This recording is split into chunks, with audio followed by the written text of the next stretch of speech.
How to Love Your Imperfections by Susan Grace Wisniewski. Have you ever put time and energy into something hoping to create something perfect? Had you gotten your hopes up, had high expectations only to be disappointed? Perhaps it is time to learn how to love your imperfections. What are your expectations around perfection?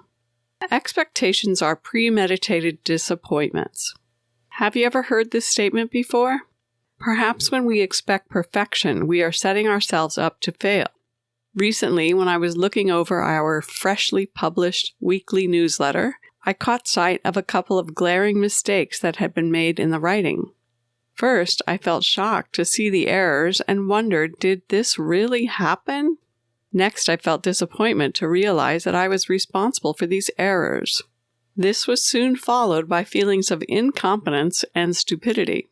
Eventually, I moved into a resigned acceptance. There's nothing I can do about it now. Find your tools that help you process. It was a tad shocking to see how many wheels started churning within me as a result of me bumping into my perfect expectations. Writing about this experience helped me process through it. Perhaps my process is similar to yours, and you will resonate with writing down your thoughts and feelings also. Bumping into my imperfections has motivated me to learn to love them as opportunities for self-growth. One of my past teachers, Rosalyn Bruyere, used to suggest that if we didn't have anything to bump up against in life, then we wouldn't have anything motivating us to grow. Our daily struggle reminds us that we are human and it's okay. I like to remind myself that we all fail daily. Making mistakes is part of being human. Sometimes nobody sees it, and it's our own private failure that we get to process.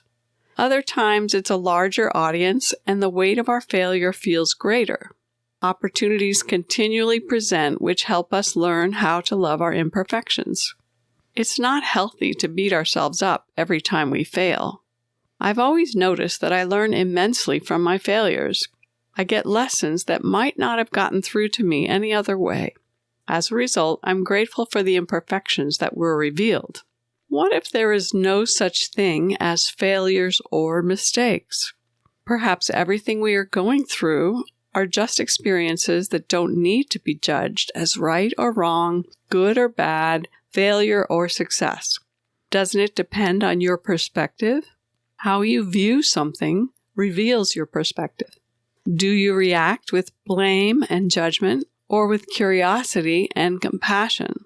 If we practice acceptance of what is, we may navigate through our experiences differently, seeing them only as learning opportunities. We might examine experiences based on what you've learned from it or whether you'll need to repeat it to understand it better. How did we become perfectionists? What could possibly have motivated us to get locked into this mentality? Once again, I have to state that all our self-healing roads lead back to our early childhood experiences. Most of our parents did the best job they could in raising us. That being said, it doesn't mean that they were perfect, but it might mean that they expected perfection. We were always being called out for our imperfections. Growing up, I repeatedly heard the following phrases. Who left this out? Which child left this mess? Why haven't the bikes been put away? Our parents had high expectations of us. I'm sure it was their attempt to instill values and responsibility. Unfortunately, unmet expectations resulted in punishment and shaming. I wonder what it would have been like to be calmly reprimanded for a mistake. Instead, we were on high alert once the angry yelling began. We are born intuitive. Our intuition connects us to our higher self, to our divine nature. This divine nature connects us to the divine, to God, to the universe, to great mystery, however you define this. Children are very intuitive, and if this is recognized and celebrated, it will develop uninterrupted. As our intuition develops, we learn to find our answers through our intuitive connection to spirit. How our intuitive nature gets sidelined. Fight or flight both uses and disrupts our intuitive nature. In fight or flight, our gut instinct may help us survive a traumatic or scary situation. However, if we are stuck living in fight or flight all the time, we rarely experience peace, calm, or relaxation. Because of this, it becomes difficult to develop our intuition or to find our answers within. Our intuitive nature is fed, strengthened, and amplified by the relaxed side of us. If we don't get to spend much time in this calm, peaceful side of ourselves, then our intuitive nature develops at a much slower rate. Finding your way back to your intuitive self. I don't believe our intuition ever goes away permanently. Humans are hardwired to be intuitive. If we don't use it, though, we may lose our easy access to it.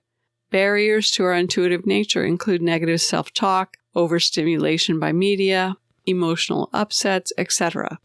Our intuitive flows may also be clogged with congestion or static from being stuck in fight or flight. The good news is that this too can be healed. How to begin to love your imperfections. If you are ready to stop second-guessing yourself and stop overriding your intuitive nudges, you have only to ask for this to change. Desiring more access to your intuition is the first step towards realizing this. The next step is asking for help to make that happen. This step might include asking for divine help, receiving counseling, or enlisting the help of relaxing therapies such as Reiki, massage, or acupuncture. By receiving relaxing sessions on a regular basis, the body remembers how to relax, and soon you begin scheduling regular self-care sessions. As our intuitive channels start to clear, we begin receiving intuitive answers about our life, our issues, our health. We may receive insights both through our own efforts or with the help of a spiritual mentor. Simply breathing light into your emotions begins the self-healing. I have spent the past 35 years cultivating the relaxed and calm side of me to be present. Over the decades, I have actively called light into my system using the breathe-in light technique.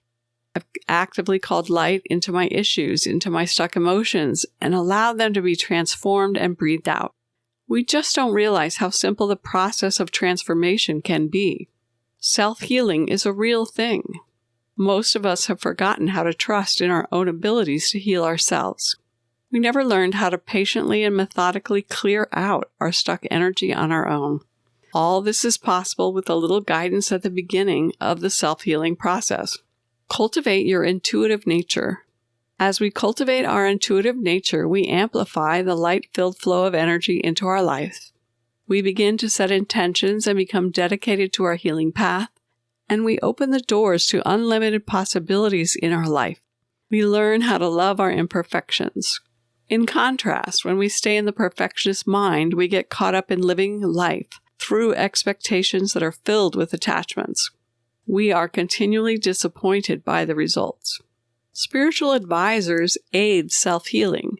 I am eternally grateful for finding my healing mentor in the late 1980s and for her guiding me through our monthly self-healing sessions. She helped me understand that life is about transformation. We all have the ability to address our issues, bring light into them through the body, mind, spirit, and transform them. Transforming the self is a gradual life process which helps you let go of your personal darkness. A life well lived is one that is transformed along the way.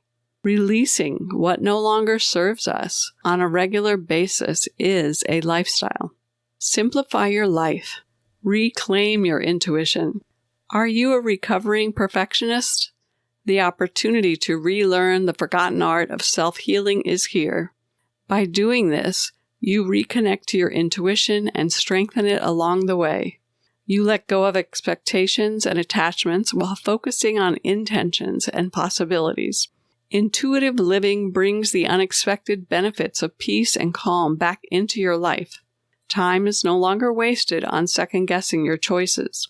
Your life is simplified from trusting your gut and following your intuition. I wish this simplified life for you.